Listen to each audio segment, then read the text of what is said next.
dando algunos aspectos de estructura, digestión y absorción de carbohidratos.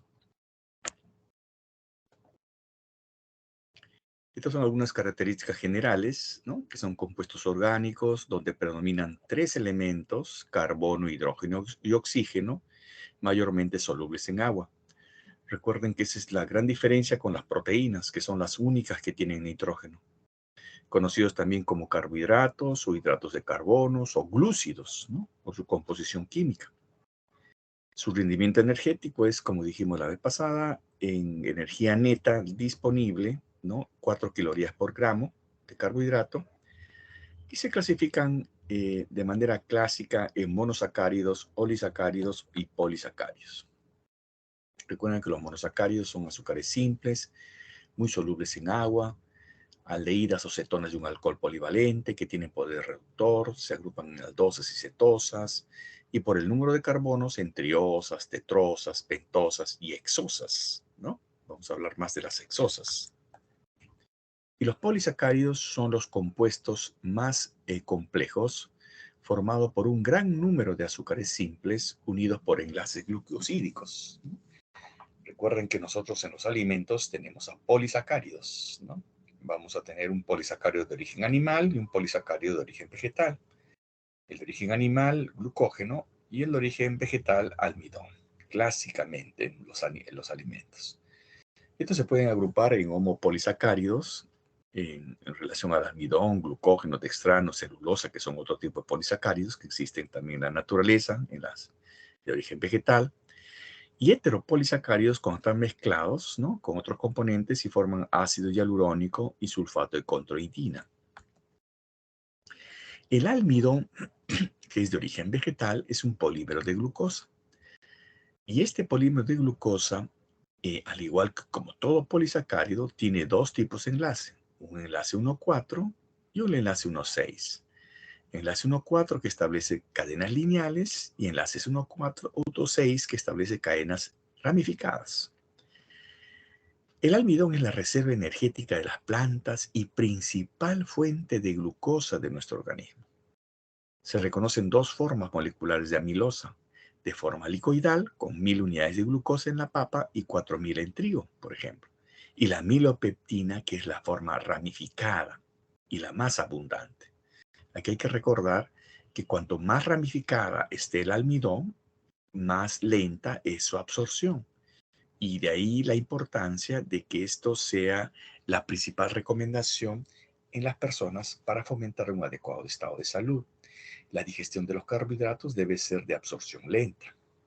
Esa es una indicación básica, no solamente para el diabético o para el paciente que está con exceso de peso, sino en general, en líneas generales, ¿no?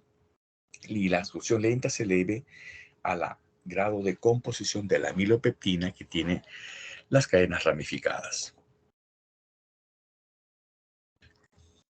Esto es, en buena cuenta, las cadenas lineales en la amilosa, ¿no? Enlaces 1, 4, carbono 1, carbono 4, carbono 1, carbono 4 y forman las cadenas lineales. Pero cuando se enlazan con enlaces carbono 1 y 6, ¿no? 1 y 6 forman cadenas lineales, 1 y 6, ¿no? De tal manera que la ramificación es establecida por los enlaces 1, 6 y el aspecto lineal que tienen los carbohidratos, los polisacáridos, es por los enlaces 1, 4. Esto hay que recordar, porque cuando el carbohidrato es digerido, tiene que hidrolizarse el enlace 1, 4 y tiene que hidrolizarse el enlace 1, 6. Y esto viene a ser, por ejemplo, una macromolécula ramificada, la más abundante, enlace 1, 6, ¿no? Es el punto de ramificación, ¿no? Es más o menos como se ve. Es un complejo cuya ramificación la hace más estructurada y la hace de digestión más lenta. Esa es la importancia entonces nuevamente del hecho que existan cadenas ramificadas. El glucógeno es otro polímero de glucosa con aspecto de cadenas ramificadas también, enlaces 1,4 y en las ramificaciones con enlace alfa 1,6. También tiene entonces enlace 1,4 y enlace 1,6 y es de origen animal.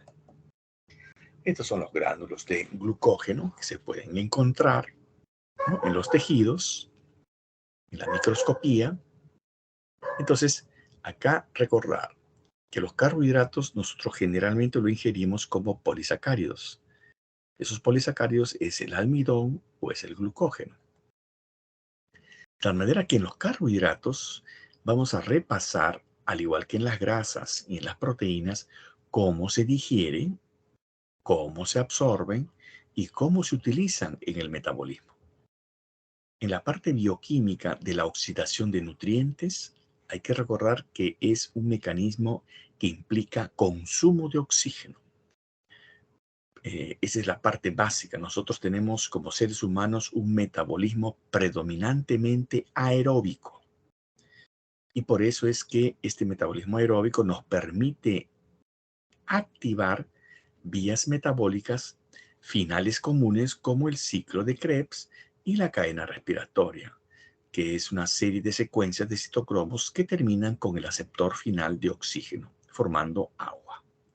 Entonces, vamos a ver todos estos eventos, cómo es que el carbohidrato se ingiere, se digiere, se absorbe, se convierte en moléculas simples y cómo esta molécula simple es que es utilizada por la célula como fuente de energía o como fuente de otros recursos. Bien, comencemos con la digestión de carbohidratos en la boca, porque la digestión de carbohidratos se inicia en la boca. Y es durante la masticación donde la alfa-amilasa actúa sobre el almidón. Esta alfa-amilasa actúa sobre los enlaces 1,4 nada más. Entonces no actúa sobre los enlaces 1,6. De tal manera que hay una digestión muy parcial del almidón del glucógeno en la boca.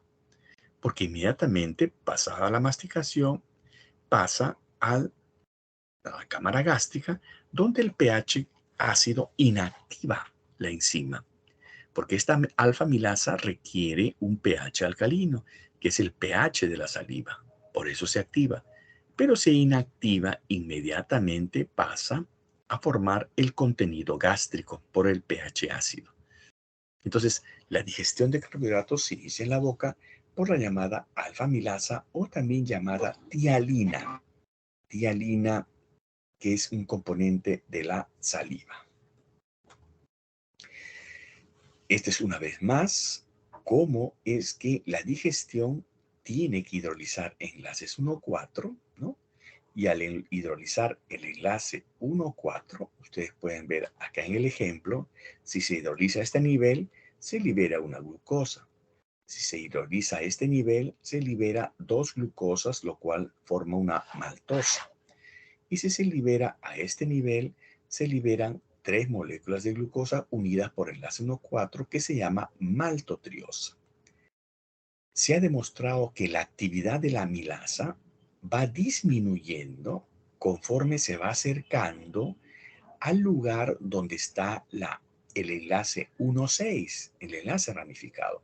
Por eso que la digestión, que es rápida al inicio, se enlentece y generalmente deja este resto que incluye al enlace 1,6, y por eso esto se llama dextrina limitante, porque de alguna manera es un factor que limita la acción de la amilasa, donde está el enlace 1,6.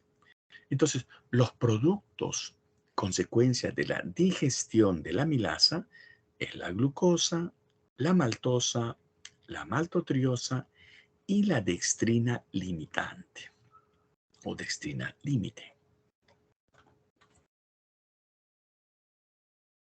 De ahí la importancia de recordar que si yo tengo el almidón como fuente de carbohidrato en los alimentos, la amilasa va a ocasionar que el almidón se degrade en maltosa, maltotriosa, dextrina límite o limitante o límite. ¿De acuerdo?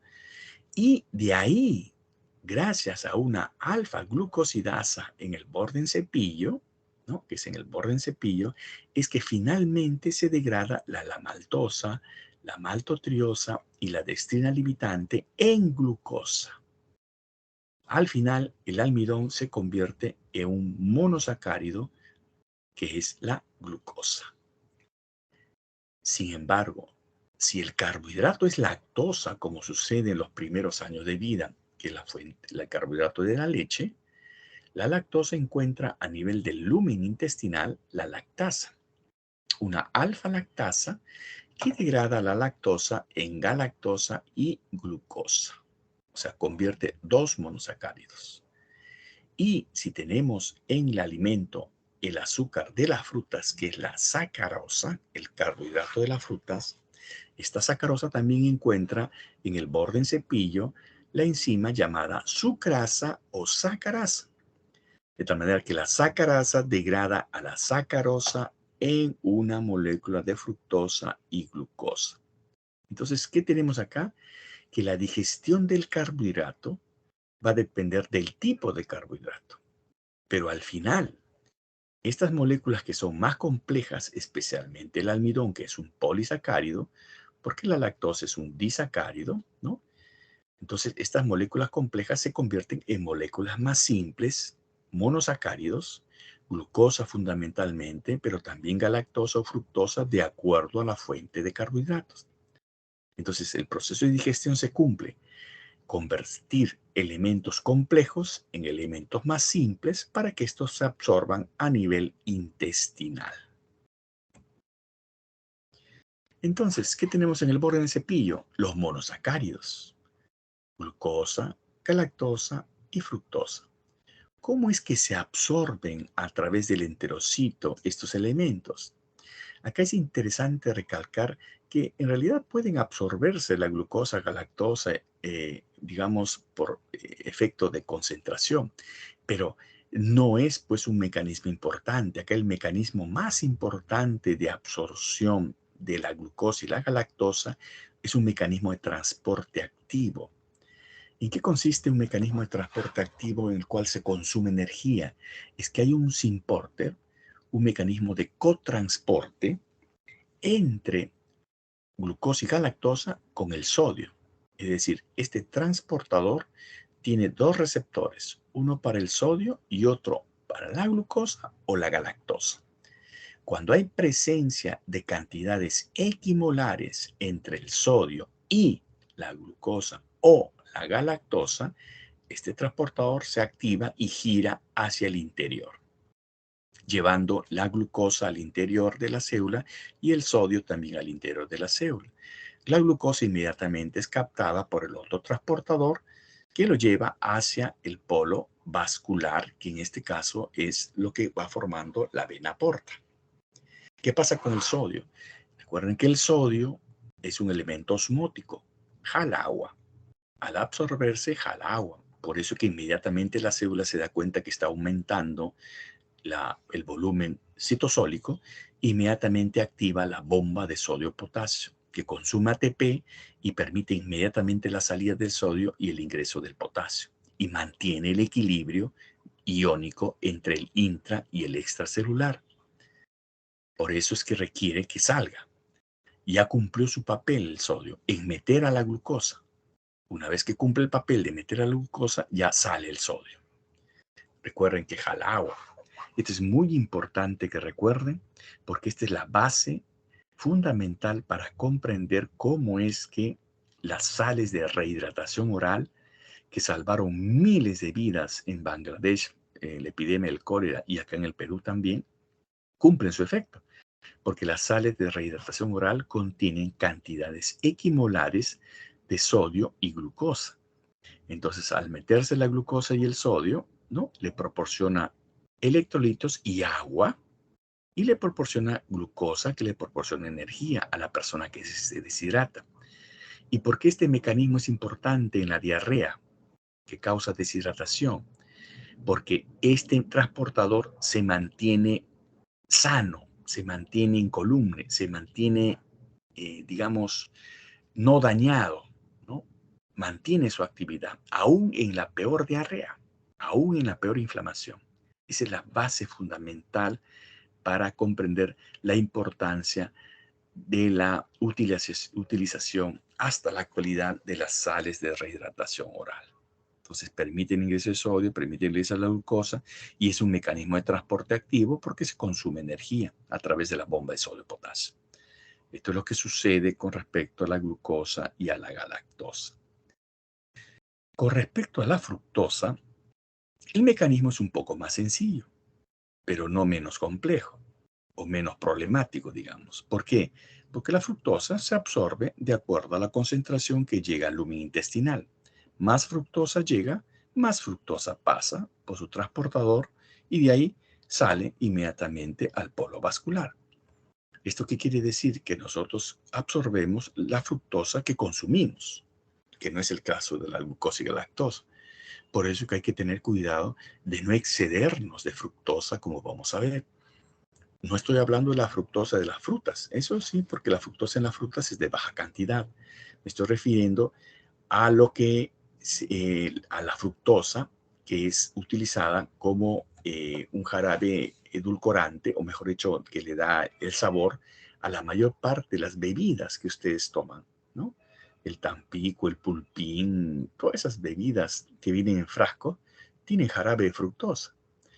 Y el exceso, ¿por qué? Porque a mayor cantidad de fructosa que ingiero, mayor fructosa que absorbo.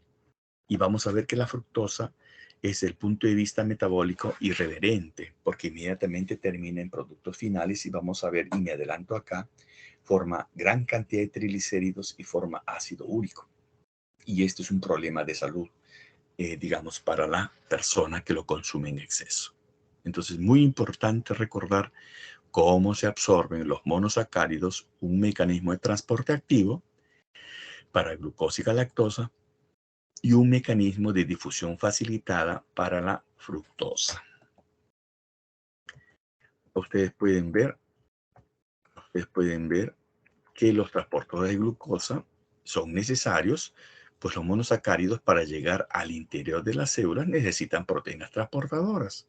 Hay inclusive familias de transportadores de glucosa que se llaman GLUT. Hay 14 isoformas, 12 dominios transmembranas glicosiladas, familias de cotransportadores de sodio y glucosa, que son 6 isoformas, de acuerdo al tejido en que se encuentra. Estas son algunas características de los transportadores. Miren los diferentes tipos de transportador y las funciones, ¿no? Algunas no muy claras, algunas tienen que ver con la absorción de glucosa, la localización en los diferentes tejidos. De ahí la importancia de los transportadores de glucosa. Acá hay que recordar la importancia del transportador tipo 5 y tipo 2. El tipo 5 es el que permite la absorción de la fructosa, permite la difusión facilitada. ¿Y quién es el que saca a la glucosa, galactosa y fructosa del enterocito hacia el polo vascular? El GLUT2. Entonces, muy importante acá, en esta parte de la clase, recordar la participación del GLUT5 y del GLUT2. Recuerden que este transportador, el cotransporte, ¿no?, de glucosa a sodio, que es este, es el que establece el mecanismo de transporte activo. ¿Por qué es mecanismo de transporte activo? Porque se consume ATP al activarse la bomba de sodio-potasio, que tiene que activarse para que salga el sodio y entre el potasio y mantenga el equilibrio iónico al interior y al exterior de la membrana plasmática. Bien, ¿alguna pregunta hasta acá?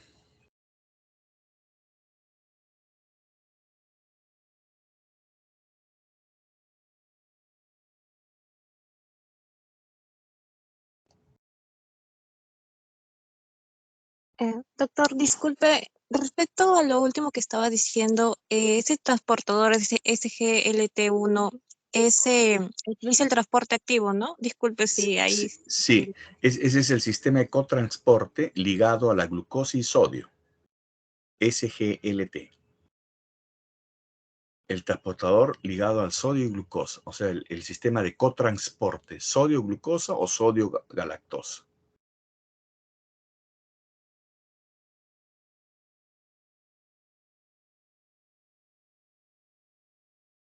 Doctor, ¿De acuerdo? también sí, sí, muchas gracias. Doctor, también tenía una pregunta. Referente a estos transportadores de glucosa, uno de estos transportadores necesita, creo que acá no, pero ¿qué tipo de transportadores van a tener que utilizar la insulina? Creo que había unos transportadores que es necesario que Sí, tenga la insulina. sí, así es. Eso lo vamos a ver más adelante, ¿no? Que es el transportador tipo 4 que se encuentra en el tejido adiposo y en el tejido muscular, ¿no? Entonces, ese es el transportador que utiliza la insulina para el ingreso de la glucosa hacia el miocito y hacia el adipocito, el GLUT4. Muchas gracias, doctor. Bien, seguimos para adelante. Es interesante recordar que la glucosa que se absorbe o los monosacáridos que se absorben consecuencia de la alimentación y pasan al polo vascular, van a la vena porta. ¿Y a dónde llegan a la vena porta? Al hígado. Eso quiere decir que el hígado es el que recibe toda la carga de de glucosa procedente del intestino. Entonces acá es muy importante recordar, es el único tejido que en realidad recibe una gran carga de glucosa, a diferencia de otros, porque recibe directamente todo el contenido de carbohidratos que nosotros ingerimos de la dieta. De ahí la importancia de recordar que existen dos enzimas, la glucoquinasa y la hexoquinasa. ¿Qué son estas enzimas? Cuando un tejido necesita utilizar glucosa, tiene que fosforilar a la glucosa. O sea, una glucosa que entra al medio intracelular tiene que fosforilarse. Si no se fosforila, la glucosa sale de la célula. Entonces, una manera de encarcelar a la glucosa dentro del citosol para que sea utilizado en las vías metabólicas es ligándolo a un fósforo. Y eso es lo que hace la glucoquinasa y la hexoquinasa. Bueno, entonces son enzimas que fosforilan a la glucosa, la encarcelan y la preparan y la activan. Por eso es que la forma activa de la glucosa es la glucosa 6-fosfato, consecuencia de la activación de la glucoquinasa y hexoquinasa. Entonces son dos enzimas importantes, pero la mayor parte de los tejidos tiene hexoquinasa. Pero hay una pequeña diferencia. El hígado y el páncreas, por ejemplo, no tienen hexoquinasa para fosforilar la glucosa, tienen glucoquinasa. ¿Cuál es la diferencia entre glucoquinasa y hexoquinasa si las dos cumplen la misma función? Las dos fosforilan a la glucosa en el carbono 6. Es el Km. El Km es mucho mayor en la glucoquinasa que en la oxequinasa. La velocidad máxima es muy alta en la glucoquinasa. La glucoquinasa se encuentra en el hígado, en las células pancreáticas, regula a cambios en la concentración de la glucosa. En cambio, la hexoquinasa es inhibido por la glucosa 6-fosfato. Y también a largo plazo es inducida por la insulina, la glucoquinasa. En cambio, la hexoquinasa es constitutiva, o sea, se activa a sí misma. Entonces, ¿cuál es la diferencia? ¿Cuál es la importancia en que el hígado tenga glucoquinasa? ¿Por qué tiene glucoquinasa el hígado? Porque el hígado recibe una gran cantidad de glucosa a partir del intestino. De tal manera que si tuviera hexoquinasa, esta enzima inmediatamente se activaría apenas detecta glucosa y el hígado se quedaría con toda la glucosa porque tiene el Km más bajo. Es decir, requiere una concentración más baja de sustrato. En cambio, la glucoquinasa, para activarse, requiere un Km más alto, tiene una concentración de glucosa más alta, o sea, requiere esa ola, ¿no? Una ola y con la ola recién se activa, que si no hay ola, no se activa. Entonces, ojo, se queda con parte de la glucosa el hígado y el resto lo deja pasar. ¿Por qué la célula pancreática tiene también la glucoquinasa? Imagínense, pues, la célula pancreática, la célula beta específicamente, dispara insulina. ¿Cuándo dispara insulina la célula beta? Cuando detecta glucosa. Pero ¿cuándo debe salir la insulina? Cuando nosotros ingerimos los alimentos y viene la oleada de glicemia postprandial. ¿Qué pasaría si en las células beta hubiera exoquinasa? Apenas nuestro nivel de glucosa estaría en 70, 80 miligramos por decilitro, ya se activaría la exoquinasa del páncreas y dispararía insulina. Y nosotros haríamos hipoglicemia. En cambio, las células pancreáticas, como tienen glucoquinasa, tienen que esperar que haya una oleada postprandial, una glicemia postprandial para que despierte la secreción de insulina. Miren, qué importante es diferenciar el papel de la glucoquinasa y la exoquinasa y saber por qué la glucoquinasa existe en el hígado y en las células pancreáticas y no en el resto de los tejidos. En el resto de los tejidos sí hay exoquinasa. Esto es importante.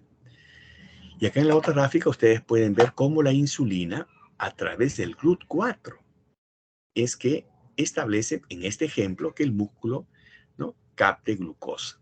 En cambio, a nivel del hígado, este es otro ejemplo, la insulina actúa sobre la glucoquinasa. Es decir, la regulación a largo plazo es una síntesis inducida por la insulina a partir de la glucoquinasa. Entonces, ese es el detalle acá. Entonces, esto permite comprender por qué cuando recién se eleva la glucosa, sale la insulina para regular la glucosa en sangre, que no se eleve mucho. Y si está muy baja, sale la otra hormona que es el glucagón, ¿no?, para elevar la glucosa. Porque la insulina es una hormona hipoglicemiante y el glucagón es la hormona hiperglicemiante.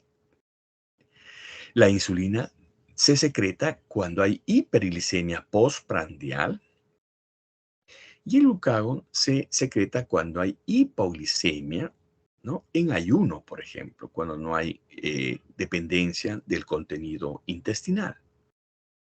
¿De dónde sale la insulina? De la célula pancreática, la célula beta, ¿no? Y eso permite que los tejidos utilicen glucosa. ¿De dónde sale el glucagón? De la célula alfa del páncreas. ¿Y cómo es que sale la glucosa a la sangre? El glucagón estimula la degradación de glucógeno en glucosa y así sale a la sangre. Es una hormona hiperglicemiante. Así que no se olviden, acá en líneas generales podemos decir que la insulina estimula la captación y el consumo de glucosa y en el hígado el glucagón estimula la síntesis y la exportación de glucosa a partir del glucógeno que está acumulado. Estos son mecanismos importantes que uno tiene que comprender como médico. Cuando el paciente hace hipoglicemia, cuando hace hiperglicemia. Por ejemplo, si no hay insulina, hace hiperglicemia, ¿no? Si hay exceso de insulina, hace hipoglicemia. De hecho, que hay causas de hiperinsulinismo, hasta hiperinsulinismo congénito. Entonces, fíjense que recordando el efecto de la insulina o el efecto de la hormona, ustedes van a poder recordar qué pasa cuando esa hormona se produce en exceso o se produce deficientemente. Es muy importante eso. Esto explica un poquito más la regulación de la concentración de glucosa en una situación de alimentación, ¿no? Porque es lógico que aumente la glucosa, ¿no?, después de comer, ¿no? Entonces, después de que uno se alimenta, ¿no?, cuando aumenta la glucosa en sangre, aumenta, ¿qué cosa? La secreción de insulina, ¿no?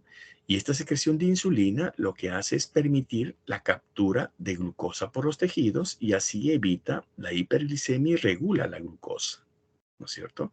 Entonces, cuando aumenta la glucosa en sangre, aumenta la secreción de insulina y esta ordena la retirada de glucosa por los tejidos. Y por otro lado, también disminuye el glucagón, porque no necesita el glucagón cuando viene la glucosa de los alimentos. Este es otro ejemplo contrario, donde no hay glucosa, disminuye la glucosa. Estamos en ayuno. Cuando estamos en ayuno, ¿no?, la disminución de glucosa disminuye la secreción de insulina, pero aumenta la secreción de glucagón. ¿Por qué aumenta el glucagón? Porque es una hormona hiperglicemiante, estamos en hipoglicemia, y esto disminuye la captura de la glucosa por los tejidos y al contrario, estimula la síntesis, ¿no?, y liberación de glucosa a partir del hígado. porque el hígado acumula glucógeno. Y así sale la glucosa y corrige la hipoglicemia, especialmente para proteger al cerebro, que es glucodependiente. Entonces son dos escenarios diferentes, ¿no? Que uno tiene que recordar el papel de la insulina y el glucagón. Estos son los principales procesos metabólicos que se revisan en carbohidratos, lípidos y proteínas, que lo haremos a lo largo del curso. Importante es que la glucosa se fosforile para que sea utilizado metabólicamente, ya sea acumulado como glucógeno o ya sea oxidado, en condiciones aeróbicas o en condiciones anaeróbicas. ¿De acuerdo? Acá está bien claro, la glucosa captada por la célula tiene que fosforilarse. Si no se fosforila, sale de la célula. Una manera de encarcelarla y que sea utilizada por las vías metabólicas es la fosforilación. Por eso que el primer paso de la oxidación de la glucosa es la fosforilación, que en la mayor parte de los tejidos es la exoquinasa, salvo el tejido pancreático, salvo el tejido hepático. También hay que recordar acá que la única enzima que revierte esta situación, que convierte la glucosa 6-fosfato a glucosa y la libera, es la glucosa 6-fosfatasa. Por eso es que el glucagón, cuando activa esta enzima, libera glucosa en el hígado. Una vez fosforilada, la glucosa entra a todas las vías metabólicas. Una vez fosforilada. Bien, ¿alguna pregunta hasta acá?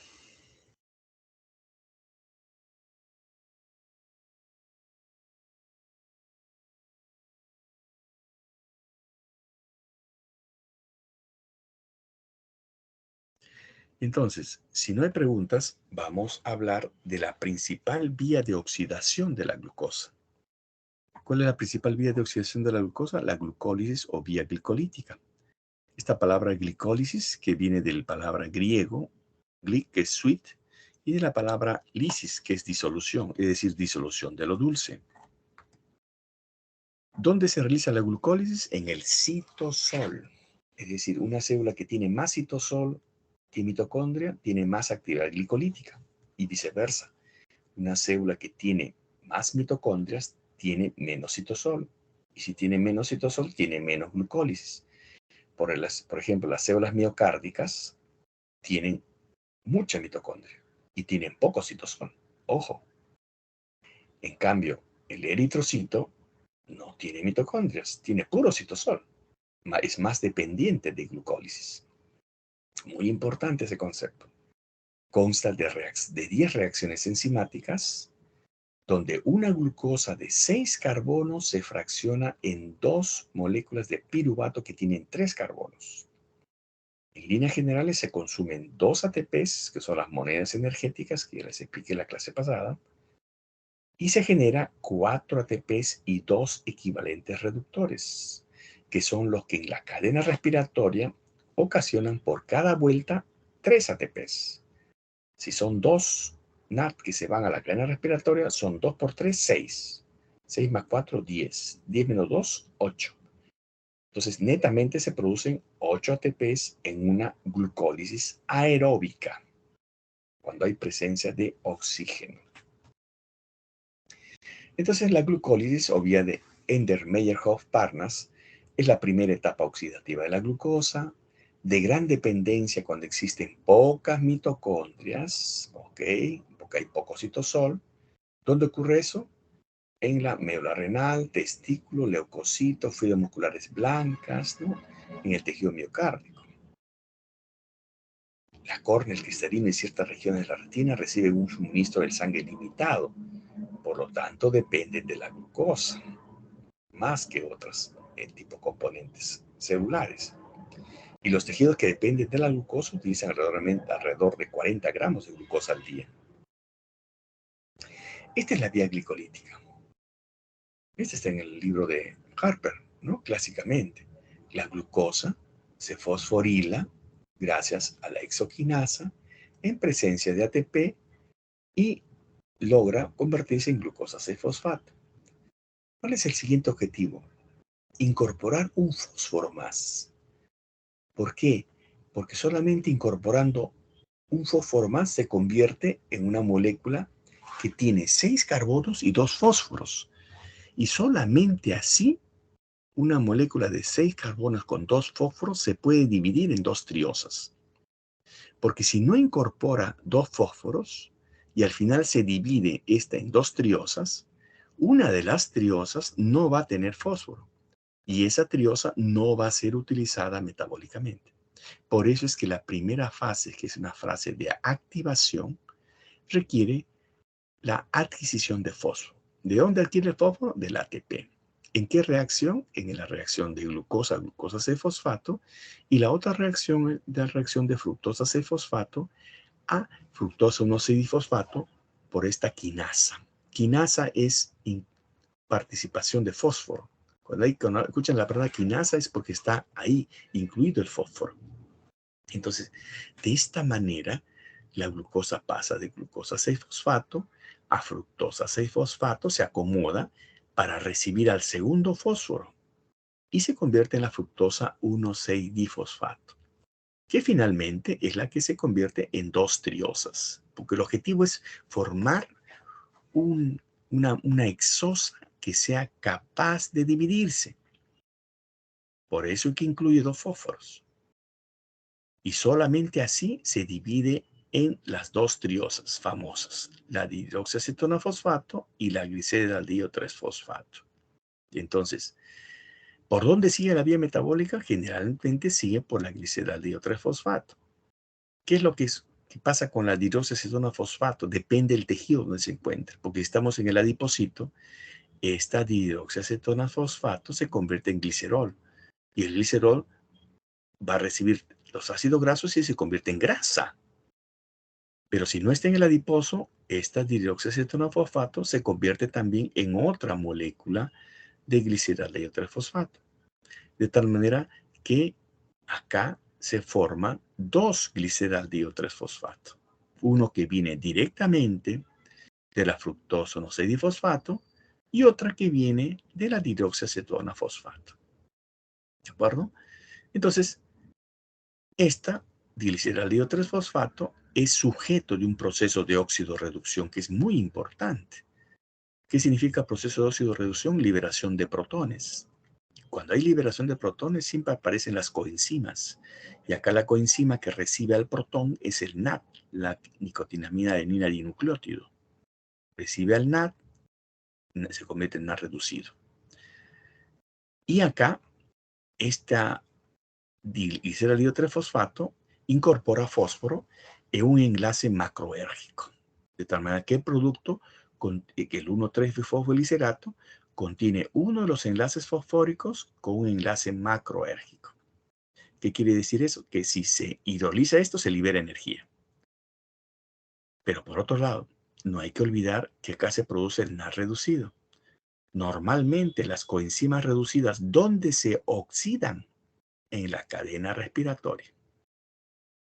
Y cuando la cadena respiratoria se inicia por el NAD, se producen 3 ATPs.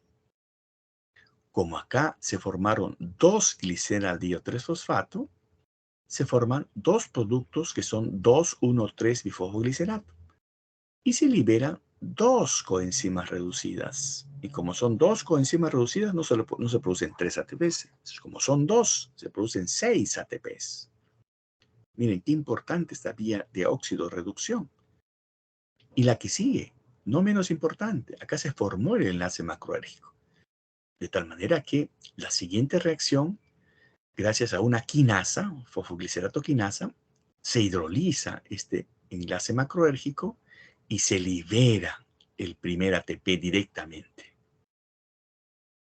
Luego viene un reacomodo de moléculas pasando por el fosfoglicerato, ¿no? Y finalmente acá la enolasa hace que ese fósforo que queda se establezca un otro enlace macroérgico en el fosfoenol piruvato. Y este fosfoenol piruvato, cuando es degradado por la piruvato quinasa, libera también ATP. Entonces, miren cómo se establecen los enlaces macroérgicos en estos fósforos que ingresaron acá. en un primer nivel y en un segundo nivel. Entonces, y acá se forma como consecuencia el piruvato. ¿Cuántos piruvatos? Son 2 piruvatos. Ojo, la primera vía es de activación. La segunda vía es de producción de energía. ¿Dónde se produce energía? En el NAD reducido.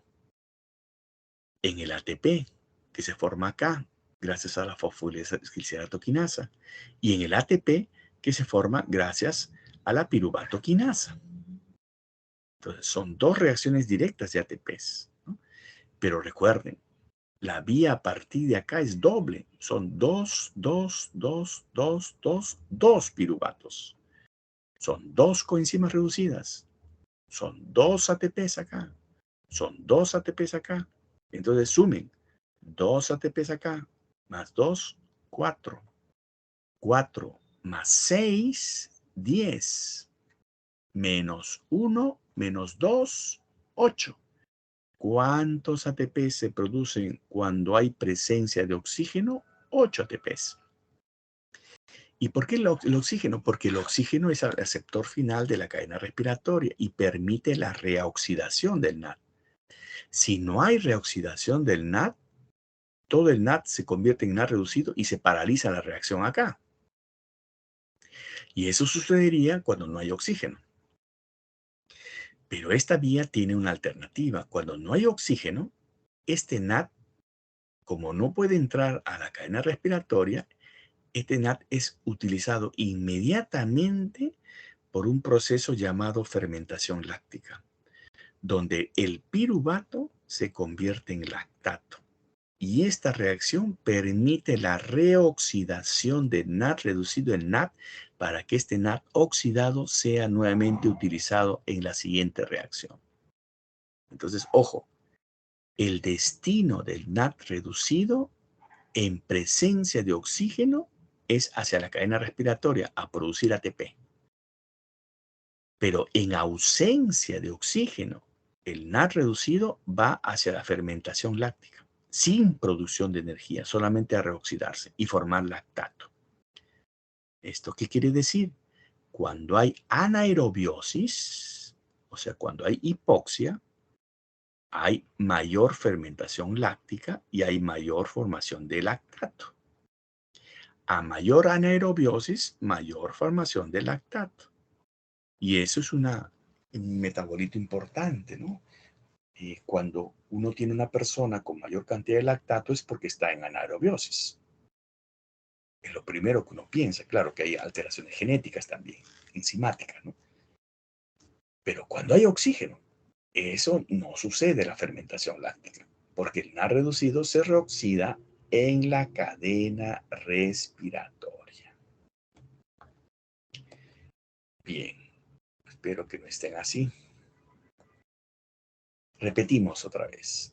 La vía glicolítica, la fase de activación, donde se incluyen los 2 fósforos, de glucosa a glucosa 6-fosfato y de fructosa 6-fosfato a fructosa 1,6-fosfato. ¿Por qué se incluyen 2 fósforos? Para formar la fructosa 1,6-difosfato, capaz de formar las 2 triosas fosforiladas, la gliceraldehidrotrifosfato y la dihidroxiacetona-fosfato. Es la fase preparatoria o fase de activación. Y esta es la fase de producción o generación de energía a través del NAD reducido en este proceso de óxido-reducción o directamente a través de las 2 quinasas que producen ATPs.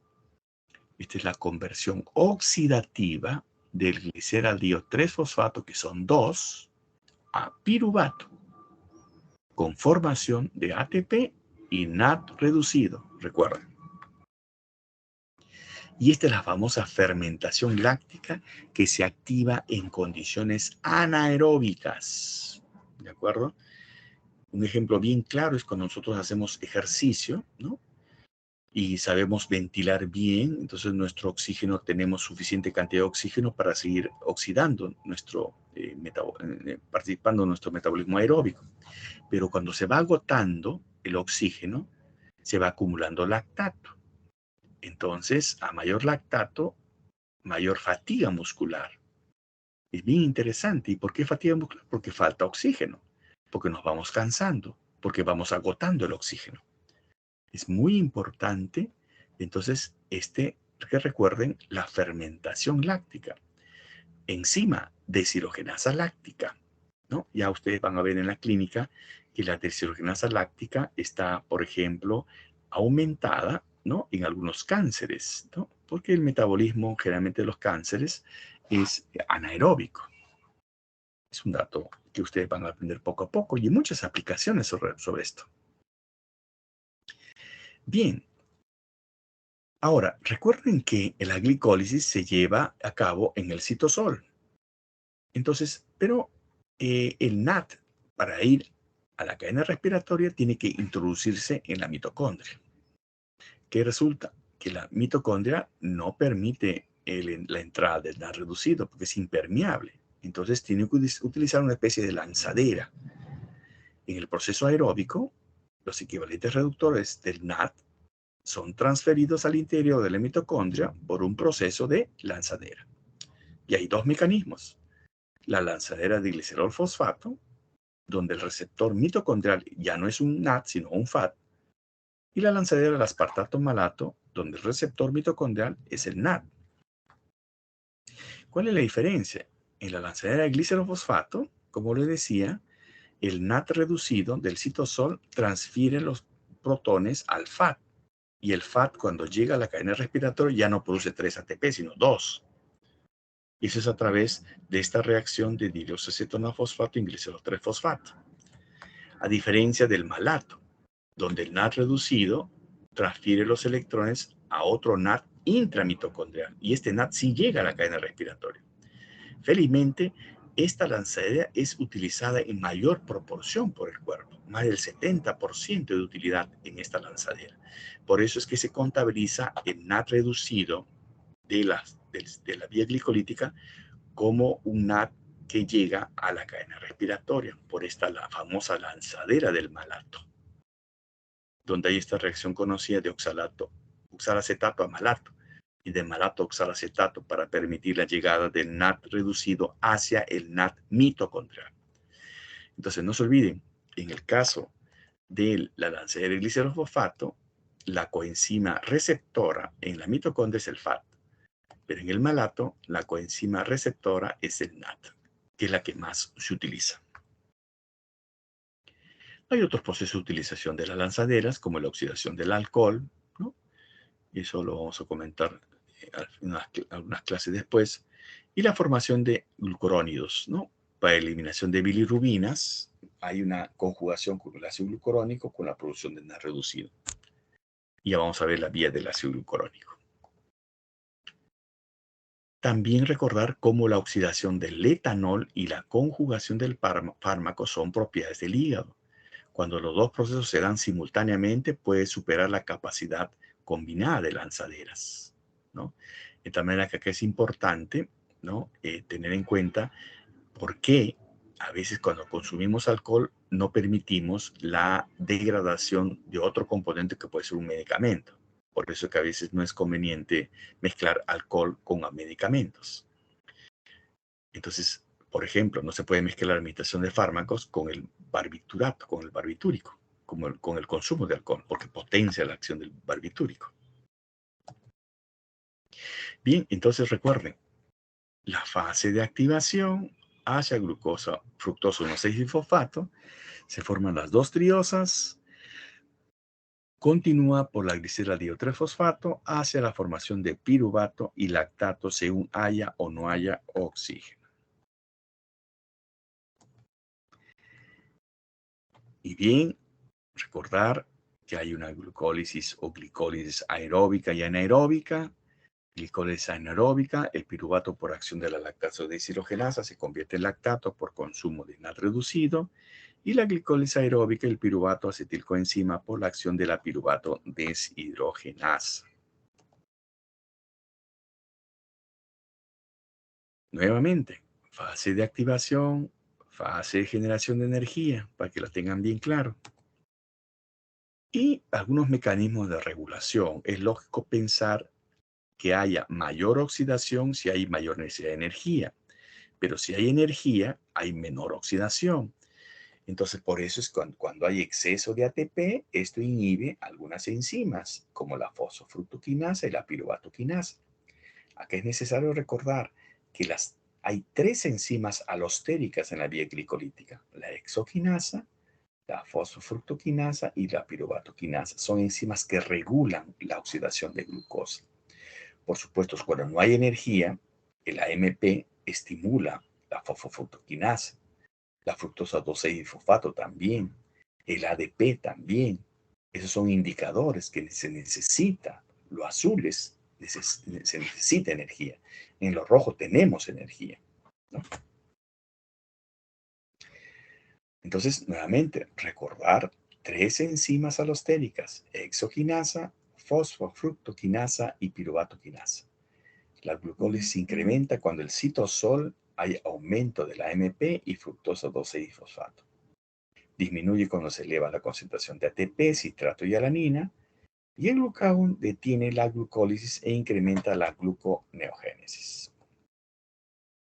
Este es un mecanismo dinámico de cómo vemos la regulación de la glucólisis por inactivación de la exoquinasa, ¿no? La glucosa 6-fosfato es un inhibidor alostérico de la enzima que permite regular su actividad, ¿no? De esta manera, en un lugar fuera del centro activo de la enzima, ¿no?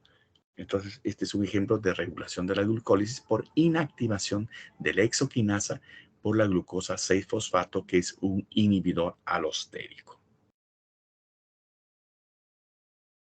Esta es la regulación de la glucólisis por activación de la fosfofructoquinasa tipo 1, ¿no? La disminución de ADP hace que tenga una activación alostérica de la enzima para que actúe con mayor intensidad y active la vía glicolítica, ¿no? Porque se necesita energía.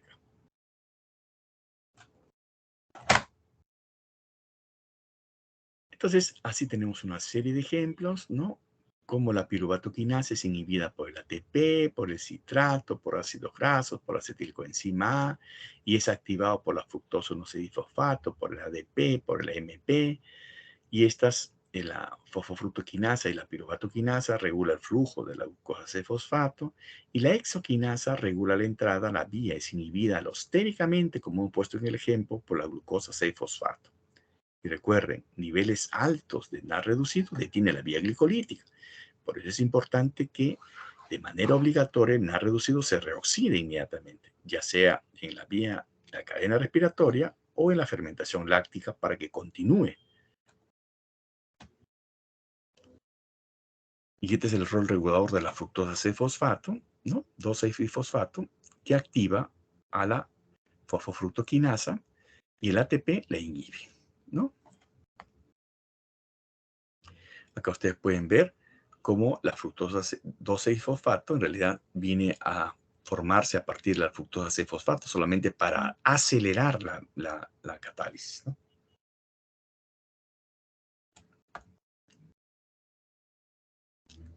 Acá pueden ver el incremento de fructosa 2,6-difosfato, ¿no? Que es la que incrementa la actividad de la fructosa fosfofructoquinasa tipo 2, ¿no? Y como la disminución de la 2,6-difosfato es que inhibe, ¿no?, la glucólisis y estimula la gluconeogénesis. Papel importante de este metabolito intermediario, el fructosa 2,6-difosfato. Bien, importancia de la glucólisis. Los eritrocitos, por ejemplo, es importante en ellos para la síntesis de ATP. No tienen mitocondrias y por lo tanto no tienen ciclo de Krebs. El músculo esquelético con producto de energía, ATP, sobre todo en condiciones anaeróbicas. Recuerden, acá la anaerobiosis permite que siga funcionando la vía glicolítica. Claro que ya no se producen la ATP que viene de la coenzima reducida, porque la coenzima reducida se va a reoxidar en la fermentación láctica. Entonces ya no se producen esos 6 ATPs. Solamente se producen 4. Menos 2, 2. O sea, la gran diferencia entre la cantidad de ATPs que se produce en condiciones aeróbicas y anaeróbicas es en la aeróbica. En la glicólisis aeróbica, 8 ATPs. En la glucólisis anaeróbica, solo 2. En el tejido adiposo, provee energía y dihidroxiacetona-fosfato para la síntesis de triglicéridos. En el hígado es fundamental como paso previo al ciclo de Krebs. Además, puede generar precursores para la síntesis de ácidos grasos. ¿Cuáles son los productos finales de la glucólisis aeróbica? Como producto final quedan 2 moléculas de piruvato y NAD reducido. El piruvato tiene una serie de destinos metabólicos que según la reacción que origina por transaminación, pueden originar lanina, por carboxilación oxalacetato, por descarboxilación oxidativa acetilcoenzima A y por reducción lactato. O sea, el piruvato tiene una serie de destinos según el metabolismo de la célula en que se encuentra. Aquí es importante recordar que la vía glicolítica también permite la formación de ciertos intermediarios, por ejemplo, en el shunt de Rapoport-Levering, ¿no?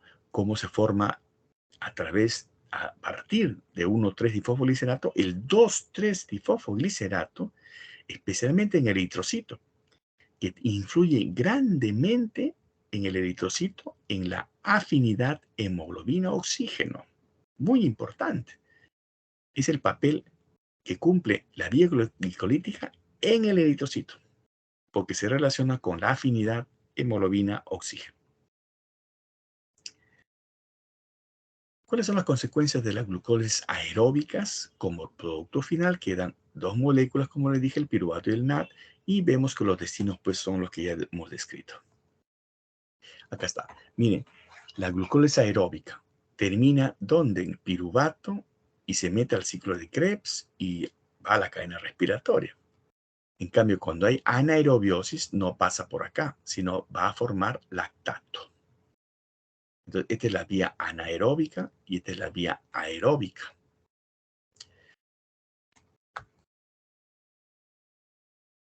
Para que pase el piruvato hacia acetilcoenzima, requiere la descarboxilación oxidativa. Este es un complejo de piruvato deshidrogenasa, donde el piruvato va a formar acetilcoenzima. Y así se inicia a partir del acetilcoenzima y el oxalacetato el ciclo de Krebs. Este es un mecanismo oxidativo que permite la formación de coenzimas reducidas. Gran cantidad, 3 NAD reducidos. Miren, no es un NAD como en la vía glicolítica, son 3 NAD reducidos. Un FAT reducido y un ATP en la misma reacción. Los NAD y FAT proveen electrones a la cadena respiratoria, ahí se reoxidan y producen ATP. Por cada mol de glucosa se forma más o menos 36 o 38 ATPs, que representa el 40% de energía liberada. Y el citrato es fuente de carbono en la lipogénesis. Este es el ciclo de Krebs, ¿no? Donde se inician con la acetilcoenzima A y la condensación con el oxalacetato. Y así forman citrato, aconitato, isocitrato, alfa-acetoglutarato, succinato, fumarato, malato y nuevamente oxalacetato. Todas estas reacciones enzimáticas van a ocasionar la producción de NAD y FAT reducido. Acá está esquemáticamente, entonces miren cómo la insulina favorece el ingreso de glucosa y la glucosa se fosforila formando glucosa de fosfato, entra a su vía glicolítica, ¿no? Consume 2 ATP, su fase de activación forma la fructosa 6-fosfato y finalmente a través de sus 2 triosas forma piruvato, ¿no es cierto?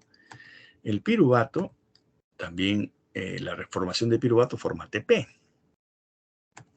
pero el piruvato ingresa a la mitocondria y forma acetilcoenzima, ojo, CO2, y también ese piruvato forma oxalacetato. Recuerden que son 2 piruvatos, ¿no? Entonces, uno forma oxalacetato, otro acetilcoenzima y forman los 2 sustratos del ciclo de Krebs. Acá tengo otro ejemplo, la glucosa aumenta en sangre, la insulina sale, se incorpora glucosa al tejido, la glucosa se oxida, forma piruvato, El piruvato entra a la mitocondria, forma acetilcoenzima A y forma oxaloacetato, ¿no? Listo, ahí está. El esposo y la esposa metabólicas, ¿no? ¿Y qué forman? Forman los intermediarios del ciclo de Krebs. Todos estos intermediarios. Intermediarios que van a producir NAT o FAT y de alguna manera producen ATPs. Es el ciclo de Krebs. Bien, ¿alguna pregunta acá?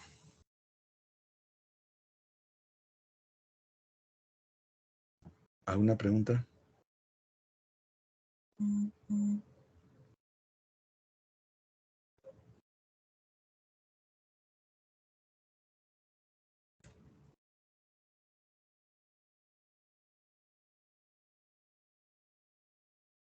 Entonces veamos qué es la gluconeogénesis. Es la síntesis de glucosa a partir de lactato, piruvato, aminoácidos, glicerol y que es indispensable en el ayuno.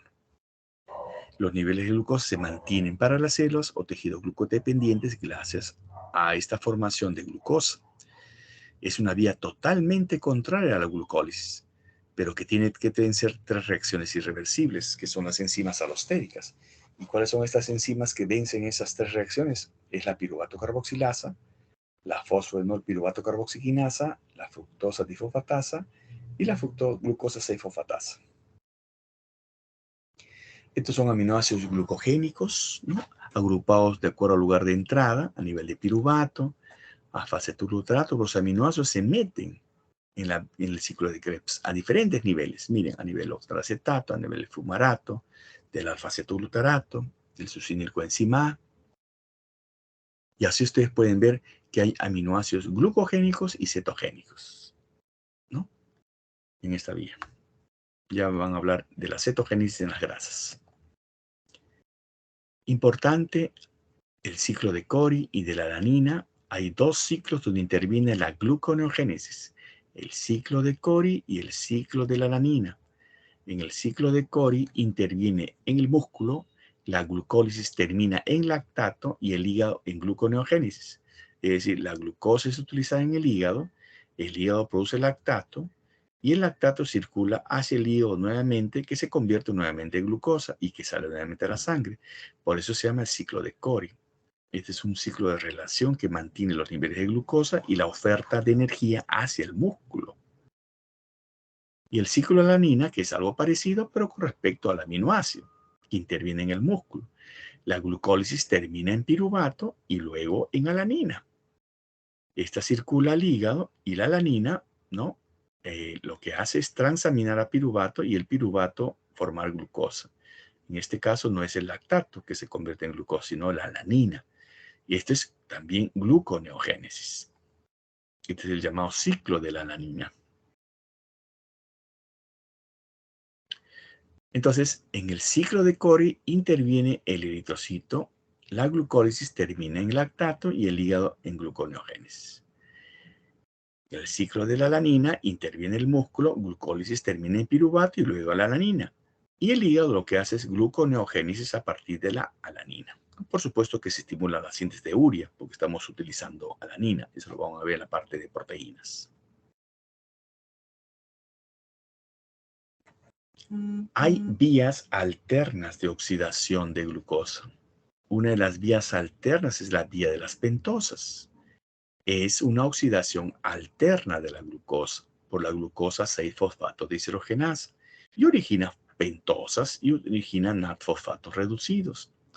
Las pentosas son utilizadas para los nucleótidos y el NAT-fosfato reducido aumenta el poder reductor del citosol. En una segunda fase, las enzimas transcetolasa y transaldolasa transfieren carbonos de una molécula a otra, originando monosacáridos, ¿no? De diferentes números de carbonos. Acá ustedes pueden ver entonces las vías pentosas que forman pentosas que son importantes para los nucleótidos. Cuando hay deficiencias enzimáticas crean problemas. Hay una que es relativamente conocida, que es la deficiencia de la glucosa 6-fosfato deshidrogenasa, ¿no? Que es esta vía, que hay un error genético y no permite la formación de NAT-fosfato reducido. de gran importancia, especialmente en los eritrocitos, para mantener el glutatión reducido. Por lo tanto, ante un estrés oxidativo se produce hemólisis al no haber esta actividad. Esto se ve en pacientes que utilizan drogas antimaláricas, así fue descrito, o por consumo de habas, por eso le dicen fabismo, ¿no? Por la vicina, que es altamente oxidante, ¿no? Facilita su hemólisis por la ausencia de esta enzima. Y la otra vía de oxidación alterna es la vía de formación del ácido glucurónico. El ácido glucurónico se genera por oxidación del UDP de glucosa catalizada por la glucosa deshidrogenasa. El ácido glucurónico, recuerde, interviene en procesos de conjugación, de bilirrubina, diferentes fármacos, hormonas que facilitan la eliminación. ¿Y de dónde viene el ácido glucurónico? Viene de la glucosa, de la oxidación de glucosa. Entonces, miren cómo la glucosa se oxida no solamente para formar energía, sino para formar pentosas o formar ácido glucurónico.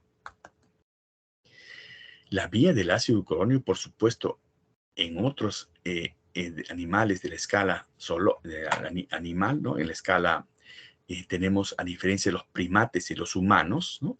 Se forma ácido ascórbico, ¿no? Solamente los primates y los humanos, o los cobayos, ¿no? Primates y cobayos, no formamos ácido ascórbico porque no tenemos esta glutamato lactosa, cosa que en los otros grupos animales sí se forma ácido ascórbico porque sí tiene actividad de la glutamato lactosa, oxidasa. Entonces, la vía del ácido glucurónico permitiría en otros grupos la formación de ácido ascórbico. En el humano no. Bien, la forma como se almacena el carbohidrato es como glucógeno. El hígado, aproximadamente 65 gramos por kilogramo de tejido. Y en el músculo esquelético, 14 gramos por kilogramo de peso. En una persona de 70 kilos hay 392 gramos de músculo, hay más masa muscular. Y 104 gramos el hígado. El glucógeno hepático es de mayor importancia como fuente de glucosa en el ayuno. En fibras musculares rojas está formado piruvato y luego en CO2 y agua. Y en fibras musculares blancas se produce lactato. O sea, ahí no se libera glucosa, se consume ahí mismo el glucógeno. La glucogenólisis implica la degradación del glucógeno. Y aquí es importante también recordar que para degradar el glucógeno se deben degradar las enlaces 1,4 y 1,6. Por eso existe la glucógeno fosforilasa, que degrada los enlaces 1,4. Y por eso existe la enzima desramificante, que degrada los enlaces 1,6. Entonces, gracias a ello es que se degrada el glucógeno. Entonces, en esa glucogenólisis, ¿no? La fosforilasa, ¿no? Hace su papel formando glucosa 1-fosfato, luego glucosa 6-fosfato y luego sale a la glucosa a la sangre por la glucosa 6-fosfatasa.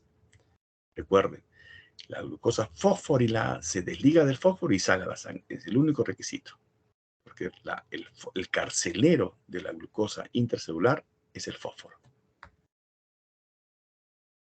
Entonces acá pueden ver esquemáticamente cómo se degradan, ¿no? Y tienen que existir enzimas que degraden el enlace 1,6, ¿no? O el enlace 1,4 para que así se vaya formando glucosa, ¿no?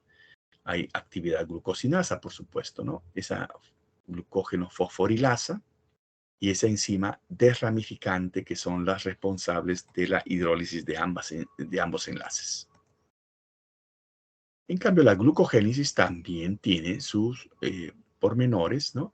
En la síntesis de glucógeno se requiere la sintasa o sintetasa, ¿no? Que es importante para formar derivados de glucosa activos para unirse a otras a través del uridinidifosfato, y así se originan enlaces 1-alfa y también se originan, digamos, enzimas, digamos, ramificadas, pero con otra enzima. No es la sintetasa, que estimula la síntesis de enlaces 1,4. La ramificante estimula enlaces 1,6. Por eso es importante que recuerden cuáles son los enlaces 1,4, cuáles son los enlaces 1,6, qué enzimas degradan 1,4 y 1,6 en la glucogenólisis y qué enzimas forman enlaces 1,4 y 1,6 en la glucogénesis. Acá tenemos a la glucogenina, que es un activador de la glucogenosintetasa o sintasa, pues como un cebador, ¿no? Y eso permite la formación de los enlaces 1,4. Y la enzima ramificante, los enlaces 1,6. Bien, en cuanto a la regulación, vamos a tener algunos aspectos de el glucagón y la epinefrina que hemos visto que estimulan la glucogenólisis al activar la diliciclasa. Estos son aspectos ya regulatorios que hemos señalado al comienzo, ¿no? Hemos hecho una revisión de la estructura, de la digestión, absorción, el metabolismo de carbohidratos y la regulación, porque es importante tener en cuenta cómo se regula. Hemos visto la regulación alostérica, y hemos visto la participación de la insulina, el glucagón, y acá les agrego que el glucagón y la epinefrina estimulan la glucogenólisis al activar la adenilciclasa, que forma AMP cíclico, y el que a su vez inicia un sistema de cascada que al final activa la glucógeno fosforilasa e inactiva el glucógeno sintetasa. Miren qué importante. Por eso es que estas hormonas son hiperglicemiantes. En cambio, la insulina estimula la actividad de glucógeno sintetasa en la etapa postprandial. Por eso es una enzima anabólica, es una hormona anabólica. Acá pueden ver ustedes cómo es la activación de la glucógeno fosforilasa. Miren, el AMP cíclico activa la proteína quinasa, esta activa la fosforilasa quinasa y esta finalmente activa a la glucógeno fosforilasa. Todo esto dentro de lo que uno puede también deducir que puede haber la existencia de diversas enfermedades cuando faltan algunas enzimas, ¿no? Estos son ejemplos muy sencillos de enfermedades muy raras, ¿no? Como la enfermedad de Bonnier. Imagínense si falta la glucosa de fosfatasa. No hay manera como salga la glucosa del hígado. Por eso que estas enfermedades de Bonnier se caracterizan por hipoglicemia. O como sucede en la enfermedad de Pompe, que hay ausencia de la 1,4 glucosidasa. Entonces se acumula el glucógeno en los órganos. O la falta de la enzima ramificante, también donde se acumula en la enfermedad de Cori el glucógeno. O la enfermedad de McArdle, que en el caso ya no es el hígado, sino que es la parte muscular. Entonces, ustedes pueden deducir que pueden existir diferentes enfermedades del almacenamiento del glucógeno. Y finalmente la galactosa y la fructosa. Recuerden que la lactosa constituye una fuente importante de galactosa y el UDP de glucosa es un intermediario reciclado en la conversión de galactosa y glucosa, y es la ausencia de una enzima la que causa la galactosemia, que es la galactosa 1-fosfato uridiltransferasa, que es la que está acá, que es la que parte importante de la degradación de galactosa a glucosa. La ausencia de esta enzima acumula galactosa y eso ocasiona la enfermedad llamada galactosemia. Este es viendo la estructura química, ¿no?, de la galactosa, siempre activándose, ¿no?, con fósforo, en galactosa 1-fosfato. Y la fructosa, como decíamos, la irreverente fructosa. En hígado, la fructosa se fosforila y se desdobla en dihidroxiacetona-fosfato y gliceraldehído inmediatamente. El gliceraldehído transformado en dihidroxiacetona-fosfato. Y ahí forman triglicéridos. A partir de las triosas se origina glucosa. La oxidación de hidroxiacetona-fosfato origina lactato por fructólisis. Y la fructosa es la principal fuente de energía de los espermatozoides. Recuerden que la fructosa termina inmediatamente en dihidroxiacetona-fosfato. Claro que puede formar lactato, pero es importante en el metabolismo de las grasas, ¿de acuerdo? Porque puede formar glicerol 3-fosfato para formar triglicéridos y puede formar ácido úrico. La glucosa tiene enzimas alostéricas. La fructosa no tiene enzimas alostéricas. La glucosa puede tener factores que regulan su absorción intestinal. La fructosa no. Por eso es que la fructosa, desde el punto de vista bioquímico, es irreverente en el metabolismo. Ustedes pueden ver cómo los productos finales de la digestión se transforman generalmente en glucosa. La galactosa se transforma en glucosa. La glucosa, por supuesto, se degrada y la fructosa también se convierte en glucosa al final, ¿no? Ese es el metabolismo de los carbohidratos, ¿no? Se utilizan 3 monosacáridos: la glucosa, la fructosa, la galactosa. Pero al final, la mayor parte de ellas se convierte en glucosa, en un 80%. Bien, ¿alguna pregunta?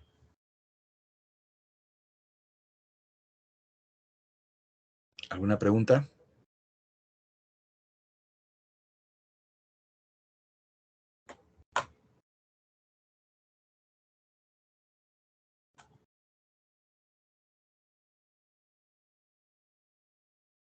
¿Alguna pregunta, jóvenes?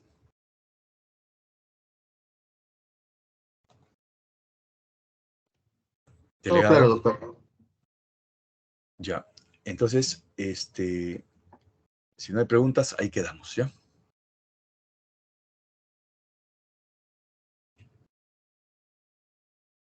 Ok, doctor, muchas gracias. Nos vemos. Hasta luego. Hasta luego. Gracias por los aplausos.